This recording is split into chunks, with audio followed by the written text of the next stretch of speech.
yesterday. A historic vote at the United Nations on slavery. Therefore, draft resolution A/80/L48 is adopted. The UN General Assembly has declared that slavery is the gravest crime against humanity, specifically the enslavement of some 12 million Africans and their descendants through the transatlantic slave trade. The resolution put forward by Ghana was harshly criticized by the United States, where tens of millions of descendants of enslaved Africans live today.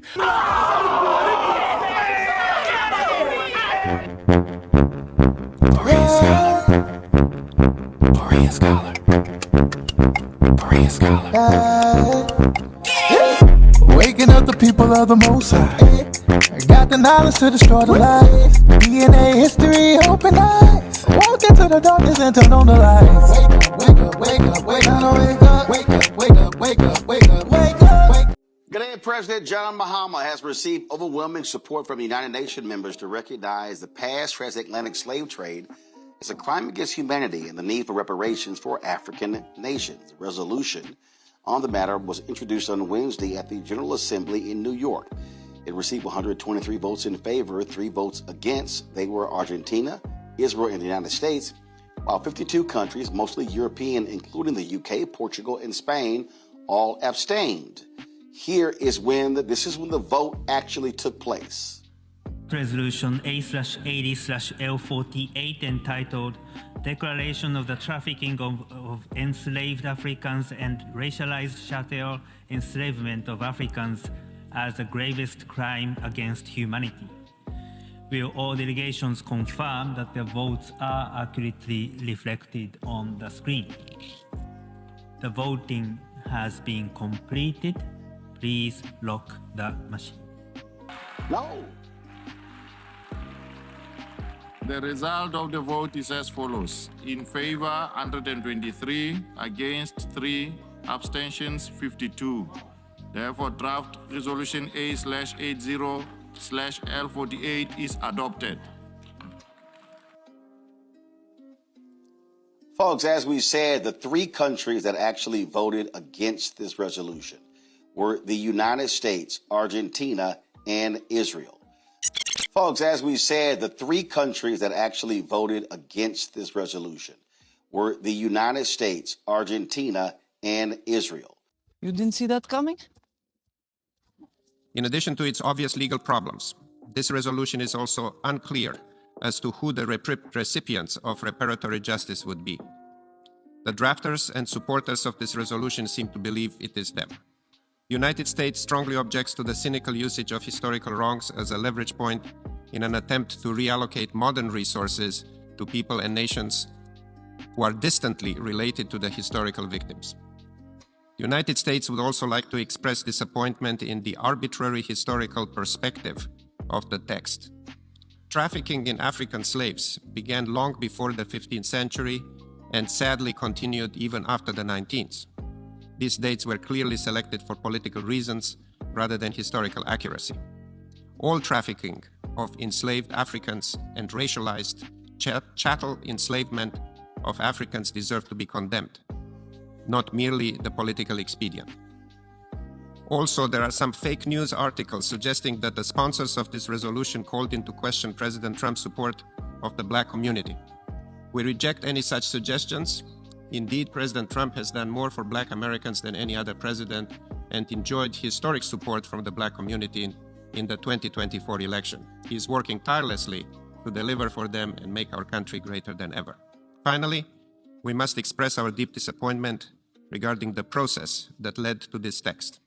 Throughout drafting, the United States and other delegations offered constructive contributions aimed at aligning the text with the established international legal frameworks. These contributions were ignored. For these reasons, the United States will vote no on this resolution. Thank you. Are you sure? Pretty sure. Are you sure? I woke up this morning and I saw that Iran had listed 3 things that would be required in order to stop the war. One of those things was the U.S. paying them reparations. And then I was just like, hold up, wait a minute. So I made a post about it, but hadn't quite seen everything that was going on in the world surrounding reparations. I saw something briefly last night about the president of Ghana bringing forth a resolution about the historical wrongs of chattel slavery and the impact that the transatlantic slave trade had on the African diaspora. The UN General Assembly is in the stages of drafting what this looks like. Ghana has asked for reparations. A vote on this resolution had 123 people in favor, 52 abstained, and there were 3 countries that were like, nope. Argentina, Israel, and the United States. Oh my God, this country's so disrespectful. But let me tell you why the U.S. representative said that the United States voted against the resolution. The U.S. does not recognize a legal right to reparations for historical wrongs that were not illegal under international law at the time they occurred. I mean, you know, the U.S. loves a technicality because remember, something being right and something being legal are 2 completely different things. I would like to think that Ghana's intentions for bringing this to the UN General Assembly were noble. Now, me being the person that's very big on being able to read and see the data, I don't have my eyes on the resolution. So it would be interesting to see what's drafted in there. But something that really needs to be paid attention to is reparations being paid to the lands where the people were taken from are different from reparations that should be paid to the people who were taken from the lands. Is the world healing? No, it's not. I mean, that's evident. But again, I would like to think that this resolution is being drawn up in good faith. Now, to be clear, the UN General Assembly is an authority that makes recommendations to states on international issues within its competence. They can create international treaties and conventions. They can allocate funds to go to certain organizations and initiatives, but they can't enforce things and make people do things. So Black people who are the descendants of chattel slavery, it would be interesting also to see who are in the rooms having conversations like this. But I can tell you that our own country told us, yeah. I mean, we already knew we weren't going to get paid reparations. But then that means we need to put our money where we need to put our money. The way we need to put our money. Where we need to put our money. Unapologetically. Again, stop worrying about hurting people's feelings and getting to work. Because one thing the United States government is going to do is say, Black people. They'll do it every time. Oh, history of reparation payments. Oh, I know it's going to be something good in here for African Americans. Let's see. Japanese Americans, $1.6 billion from the USA. Jewish claims of Austria, $25 million to Holocaust survivors from Austria. Indian and Eskimos, 250,000 square miles of land from Canada. Japanese Canadians, $230 million from Canada. Ottawas of Michigan, $32 million and an 1839 treaty from the USA. Chippewas of Wisconsin, $31 million from the USA. Seminoles of Florida, $12.3 million from the USA. Sioux of South Dakota, $105 million from the USA. Klamaths of Oregon, $81 million from the USA. Alaskan Natives Land Settlement, 1 billion plus 44 million acres of land from the USA.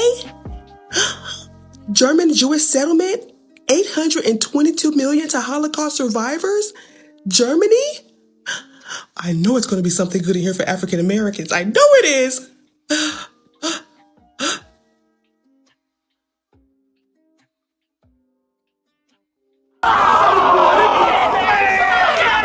One of the key goals of a true reparations project would be the elimination of the racial wealth gap. And that figure at the moment is on the low end, $14 trillion. A mind-bending sum, but the researchers point to billions, even trillions that Washington deems worth it. for corporate bank bailouts, agricultural prices, COVID relief.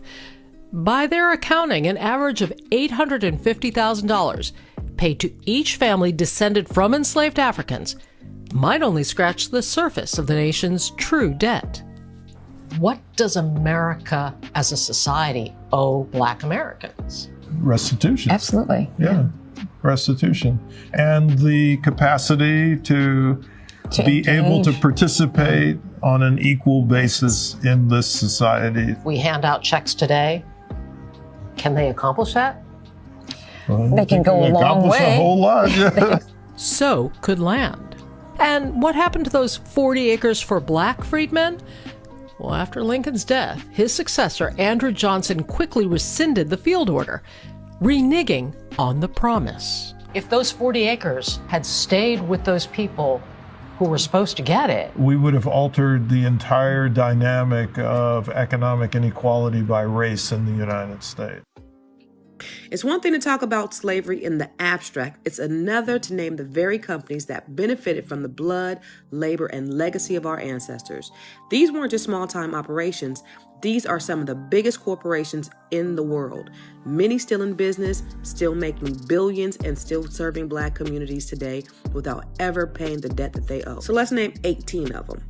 Number 1, J.P. Morgan Chase. Their predecessor banks used enslaved people as collateral and took ownership when loans defaulted. Number 2, Wells Fargo via Wachovia.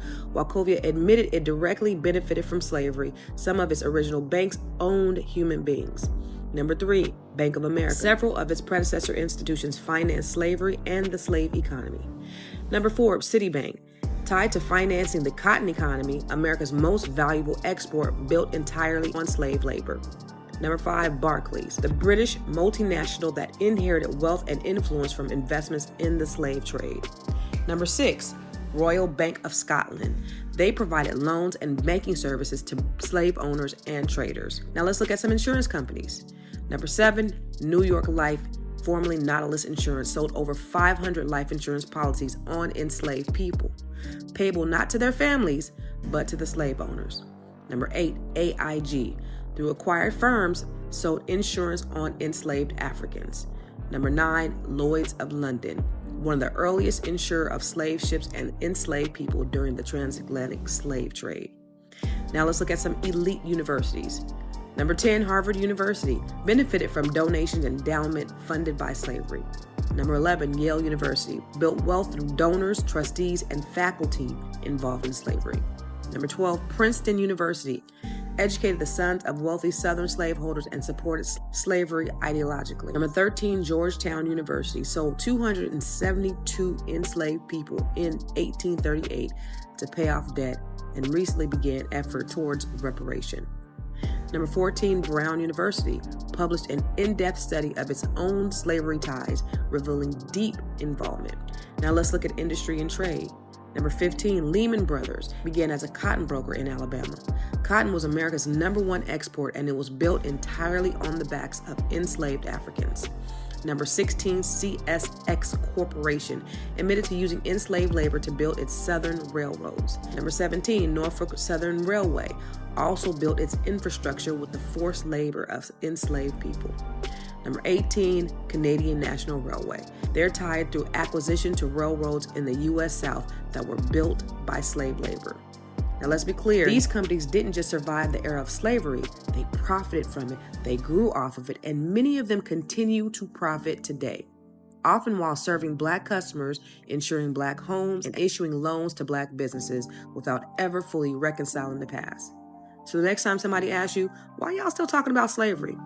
Because the wealth it created is still moving and we're still catching up. Governor Gavin Newsom has signed several laws pushing for potential reparations for descendants of slavery. I'm Mayor Jay Dockery, Bakersfield Neighborhood Reporter. Local Black leaders say this is something that is long overdue. Newsom recently signed a bill that will put together a task force to study and propose reparations for descendants of slavery in California. The beautiful thing about reparations is really just about equalizing the playing field for people who have faced more adversity, often for reasons not their own fault.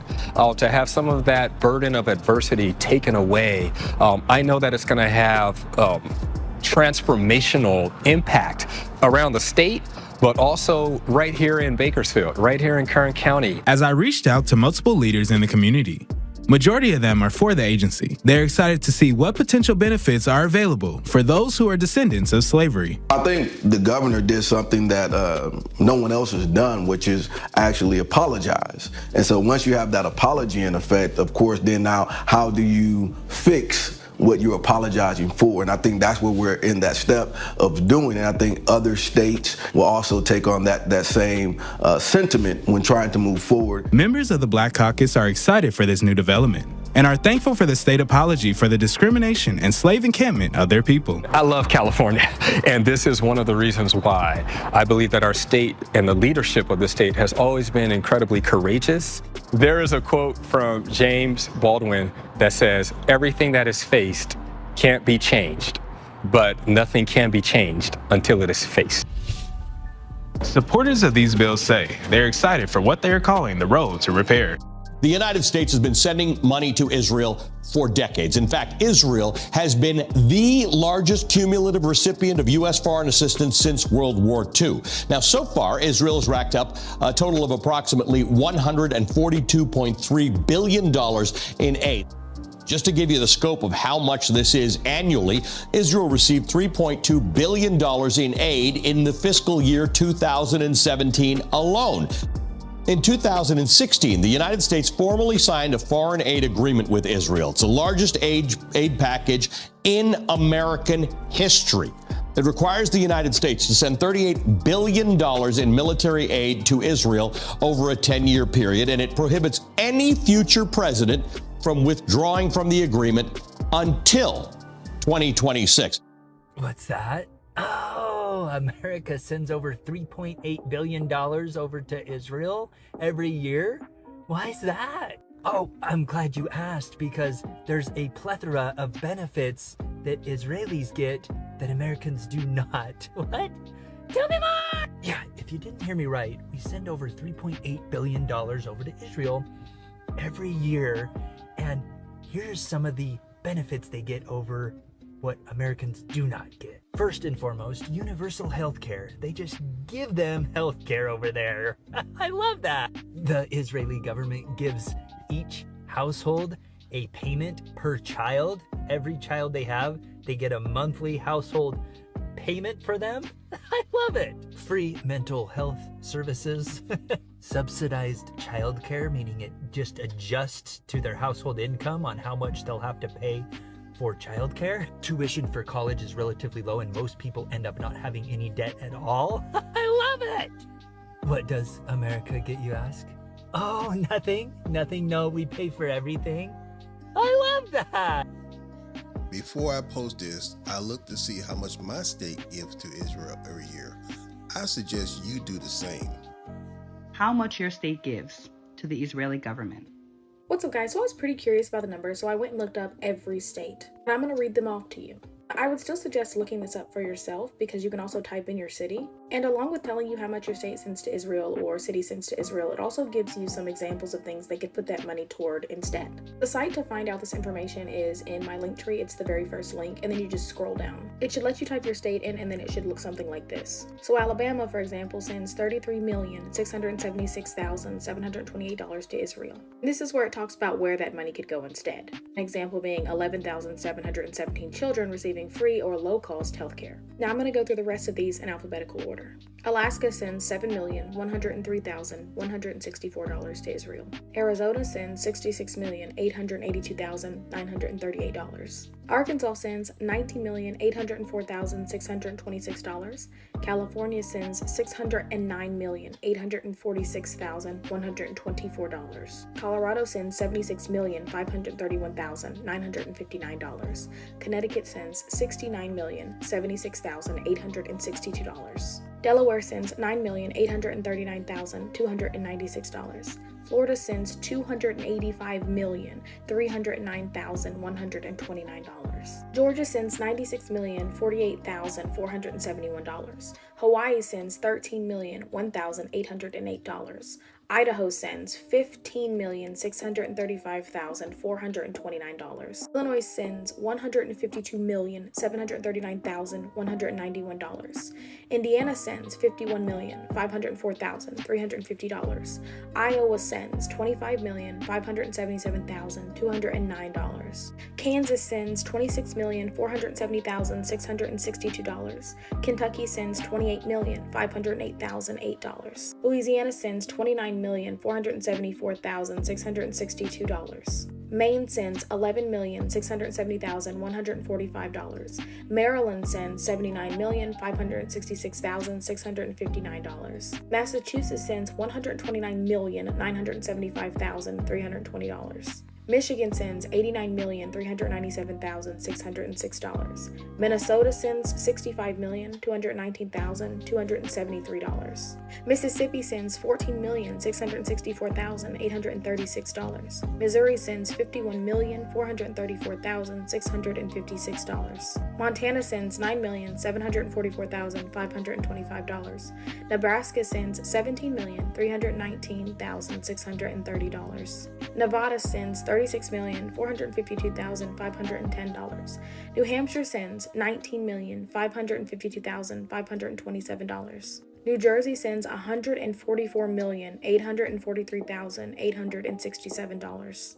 New Mexico sends $13,335,929. New York sends $314,695,855. North Carolina sends $91,775,098. North Dakota sends $7,436,606. Ohio sends $99,629,630. Oklahoma sends $25,237,658. Oregon sends $41,288,443. Pennsylvania sends $135,979,834. Rhode Island sends $11,516,808. South Carolina sends $40,589,490. South Dakota sends $8,677,619. Tennessee sends $59,990,297. Texas sends $298,367,616. Utah sends $31,892,283. Vermont sends $5,869,237. Virginia sends $106,170,454. Washington sends $118,472,967. The District of Columbia sends $15,596,311. West Virginia sends $9,511,021. Wisconsin sends $55,004,848. And finally, Wyoming sends $8,151,945 to Israel. You know, we give Israel $4 billion a year. That's a lot. Congratulations, by the way. That's pretty good. But we give Israel billions of dollars a year. Billions. It's one of the highest of, and we give a lot of countries money. You wouldn't believe if I said we give Afghanistan a lot of money. Do you? Because that was a Biden deal, another Biden deal. Not only did he embarrass us with that, but they give them billions of dollars, Afghanistan. So, but no, we take good care of our friends and we don't take care of our enemies. We're not taking care of our enemies anymore, but we do take care of our friends. Let's discuss then one of the bigger issues that has really resonated with many people from the debates, and that is the issue in and around reparations. Yes. Where Marianne Williamson at one point in the debate seemed like you were talking about, you know, feelings and our stresses as human beings and how to evolve and how to find that center. When it came to reparations, you came with the numbers. You were like, here's what black people are owed, here's how much they're owed, here's how much black people should be paid by America. This is not a favor, this is repaying a debt. Why have you been so adamant about this issue? Because you've been in it from the beginning. This has been one of your core issues. Why? I've been talking about this since my book, Healing the Soul of America, came out in 1997. When you said earlier, I seem to be balancing spiritual and material, it's not about balancing, it's about applying the spiritual to the material. It's about applying spiritual principle in a practical way. One of those spiritual principles is you can't have the future you want if you're not willing to clean up the past.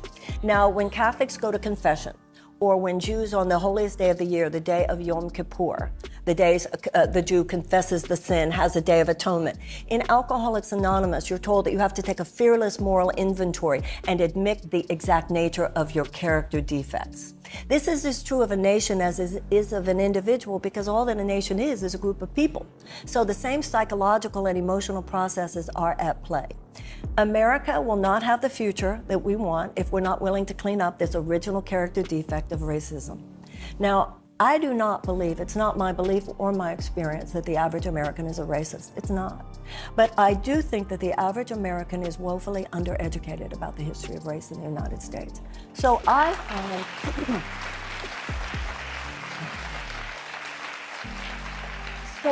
find, and I find this in the whitest states in America, that when you actually, I become a little American history teacher for a few minutes, and I talk about the fact that the first slaves were brought over enslaved persons brought over in 1619, slavery not abolished till 1865, that's 250 years, followed by another 100 years of institutionalized violence against Black people. That's 350 years of institutionalized violence. That's longer than this country has been in existence.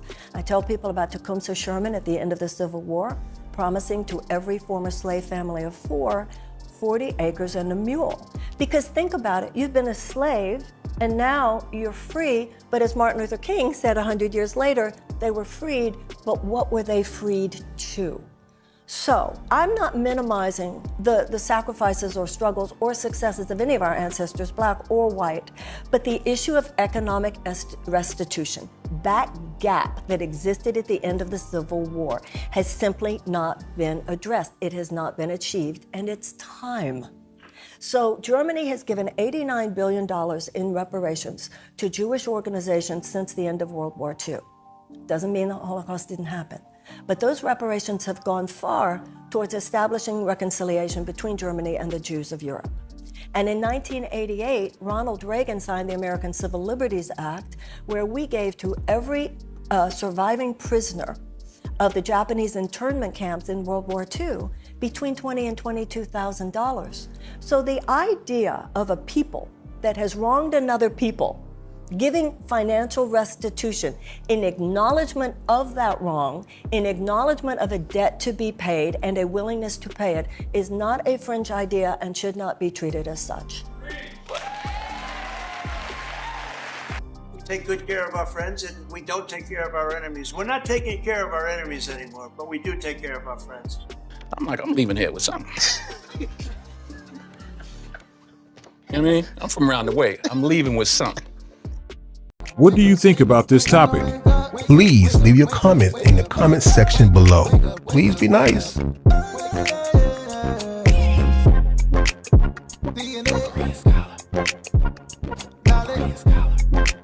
Please click the like button and the subscribe button and the bell to get notification for more videos in the future.